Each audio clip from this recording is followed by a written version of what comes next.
नहमदुहु व नुसल्ली अला रसूलिहिल करीम अम्मा बाद फ़ाऊज़ु बिल्लाहि समीउल अलीम मिनश्शैतानिर रजीम बिस्मिल्लाहिर रहमानिर रहीम रब्बि ज़िदनी इल्मा बिस्मिल्लाहिर रहमानिर रहीम रब्बि इश्रह ली सदरी व यस्सिर ली अमरी वहलुल उक़दतम मिन लिसानी यफ़क़हू क़ौली आमीन या रब्बल आलमीन। अल्लाहुम्मा अन्फ़अनी बिमा अल्लमतनी व अल्लिमनी मा यनफ़अनी व ज़िदना इल्मा। ऐ अल्लाह मुझे फ़ायदा दे उसके साथ जो तूने मुझे सिखाया है और मुझे सिखा जो मेरे लिए फ़ायदा मंद है और मेरे इल्म में इजाफ़ा फरमा आमीन। अस्सलामु अलैकुम व रहमतुल्लाहि व बरकातुहू। क्या हाल है आपका? रमज़ान आपका कैसे जा रहा है? आप हैरान हो रही होंगी कि आज मैं आयत की बात करने के बजाय रमज़ान के हवाले से बात कर रही हूँ। तो एक्चुअली मैंने फ़ील किया कि चूँकि तकरीबन माशाल्लाह 17 रोज़े हो चुके हैं तो आप बहुत पुरजोश होंगी, इबादत भी कर रही होंगी, लेकिन थोड़ा सा आपका स्टेमिना लेवल जो है ना वो नीचे जा रहा होगा। ज़ाहिर बात है 17 दिन हो गए हैं रोज़े रखते हुए, घर की भी मसरूफियात, रोज़े के साथ भी इबादत करना सारा कुछ, तो ज़ाहिर बात है बंदा थक भी जाता है, थकावट भी हो जाती है, किसी वक्त शैतान भी गालिब आ जाता है कि चलो छोड़ो बहुत इबादत कर दी है, ठीक है तुम्हारा नामामल भर गया होगा, कोई ऐसी बात नहीं, बस करो। लेकिन हमें इस वक्त अपने आप को पुशअप करने की बहुत ज़्यादा ज़रूरत है। क्यों? क्योंकि आगे अशरा आ रहा है। अल्हम्दुलिल्लाह वो अशरा जिसकी रातें पूरे साल की रातों से बेस्ट रातें हैं जी, लैलतुल कदर की रातें, आखिरी अशरे की रातें। इस अशरे की रातों के लिए हमने अपने आप को फिर से बूस्ट अप करना है, फिर से उठाना है, जगाना है नेकी की तरफ, इबादत की तरफ। तो इसीलिए मैंने सोचा कि आज के मैं ऑडियो में कुछ ऐसा रखूं कि इंशाल्लाह ताला आप फिर से जोश में आ जाएं, खुद से आपकी हिम्मत बन जाए। इधर उधर मैं नहीं जाऊंगी, मैं इसी टॉपिक को लेकर चलूँगी माज़रत के साथ कि कल मैंने आपसे कहा था कि अगली आयत का आगाज़ करूँगी, लेकिन मैंने सोचा कि अभी इस आयत पे फोकस करने की ज़रूरत है। इंशाल्लाह ताला इंशाल्लाह मुझे पूरी उम्मीद है कि आज की आप ऑडियो सुनेंगी तो आपका एनर्जी लेवल, इबादत का लेवल, ईमान का लेवल इंशाल्लाह ताला बहुत इंक्रीज़ हो चुका होगा। इंशाल्लाह ताला मेरी पूरी दुआ है अल्लाह ताला हमें दीन की सही समझ अता फरमाए और जो हमारे हौसले थोड़े से कम हो गए हैं अल्लाह ताला इनको फिर से उठा दे। आज हम बात करेंगे आखिरत के बारे में ही, आखिरी आयत के बारे में ही हम इंशाल्लाह आज बात करेंगे। वबिल आखिराती हुम यूकिनून। और मैं ये भी आपको बताती चलूँ कि आज मैंने तजवीद की ऑडियो ऐड नहीं की ताकि आप इसको ही अच्छी तरीके से समझ लें। आप लोगों के सामने मैं एक मिसाल रखती हूँ कि दो लोग हैं, दोनों की मौत सुबह 4 बजे की लिखी हुई है। पता तो नहीं है, अल्लाह को ही मालूम है, लेकिन फ़र्क ये है कि एक शख्स आज़ाद फिर रहा है, अपने घर में अपने मामूलात ज़िंदगी अंजाम दे रहा है, दूसरा शख्स वो फांसी का हुक्म दे दिया गया है सुबह 4 बजे का। अब जो घर में आज़ाद फिर रहा है हमें तो नहीं पता, लेकिन देखा ये गया कि वो भी सुबह 4 बजे फ़ौत हो गया। अब आप इमेजिन करें कि जिसको सज़ाए मौत दी गई उसकी रात कैसे गुजरती है, और एक आदमी जो नरम बिस्तर में अपने घर में लेटा है उसकी रात कैसे गुजरती है। फांसी वाला तो कोठरी में, उसको यकीन है कि मेरा सुबह फांसी हो जानी है, तो उसकी कैफियत मनसूबाबंदियाँ क्या होंगी और घर वाले की उम्मीदें मंसूबे क्या होंगे, ये फ़र्क है। इसको हज़ूर सल्लल्लाहु अलैहि वसल्लम ने कैसे वाज़े किया कि हज़ूर सल्लल्लाहु अलैहि वसल्लम ने एक पेपर पे लाइंस खींची, लकीरें खींची कि ये आदम का बेटा है और ये इसकी उम्मीदें हैं, लंबी लंबी उम्मीदें, लंबी लंबी मंसूबे। फिर आपने एक ख़त इस तरह से खींचा, एक लाइन खींची जिसने उन उम्मीदों को क्रॉस कर दिया। फरमाया उम्मीदें उसकी लंबी होती हैं लेकिन दरमियान में मौत आ जाती है, वो मौत उसकी तमाम उम्मीदों को तोड़ के रख देती है। इसीलिए नबी अकरम सल्लल्लाहु अलैहि वसल्लम ने फरमाया अक्सर हाज़िही ज़िक्रा मिल्लता ज़ातिल मौत, जो लज़्ज़तों को तोड़ देने वाली और चैन सुकून छीन लेने वाली मौत है उसको अक्सर याद किया करो, कसरत से याद किया करो।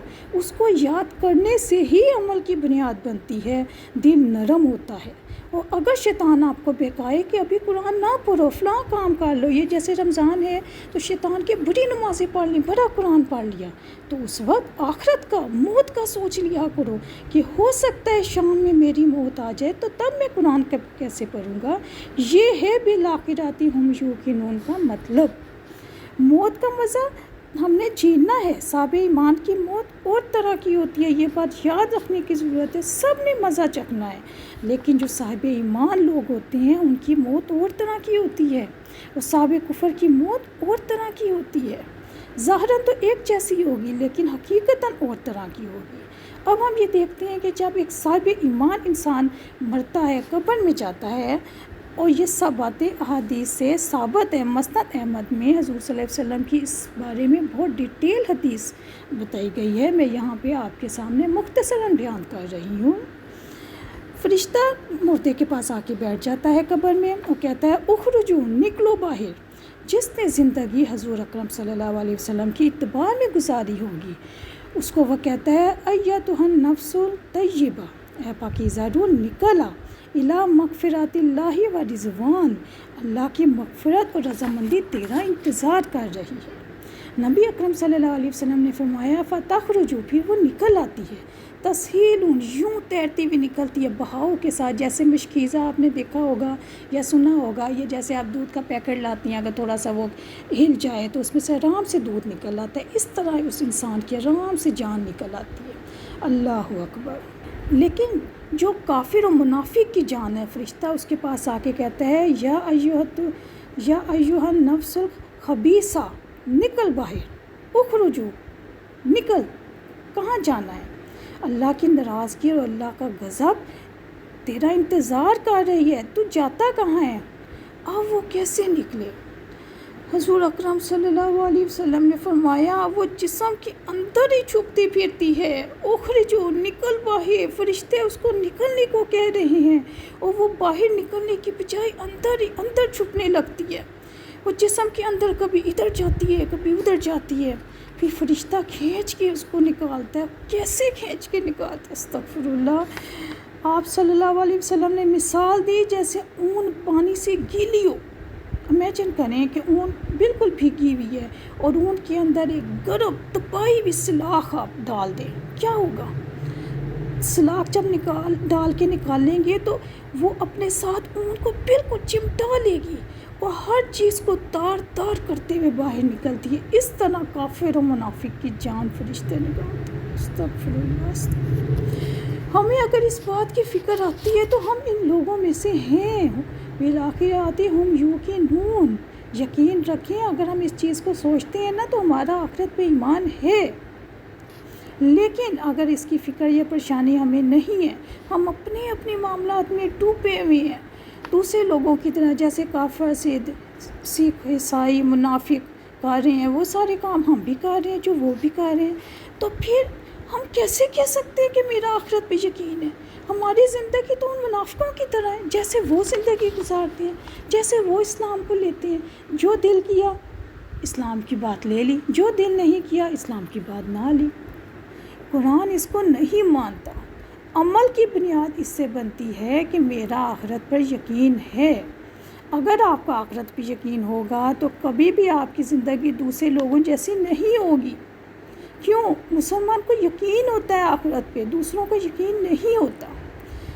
حضرت عثمان رضی اللہ عنہ قبر کا ذکر سنتے تھے اور جب رونے لگ جاتے تھے، ذکر سنتے سنتے رونے لگ جاتے، اتنا روتے کہ بے ہوش ہو جاتے۔ پوچھا گیا کہ ایسا کیوں ہے؟ موت تو سب کو آنی ہے، لیکن انہوں نے کہا کہ موت تو سب کو آنی ہے لیکن وہ ایسا مرحلہ ہوگا جہاں آدمی تنہا ہوگا، دیگر سختیوں کے علاوہ تنہائی بھی ہوگی۔ حشر کے میدان میں تو باقی لوگ بھی ہوں گے، قبر میں تو کوئی بھی نہیں ہوگا۔ مجھے جب یہ فکر آتی ہے تو میں رونے لگ جاتا ہوں۔ کبھی اکیلے میں موت کا ضرور سوچا کریں، بچوں سے پوچھا کریں۔ کل جیسے میں نے آپ کو کہا تھا کہ ہم بچوں کے سامنے موت کا ذکر کرتے ہوئے ڈرتے ہیں، نہیں۔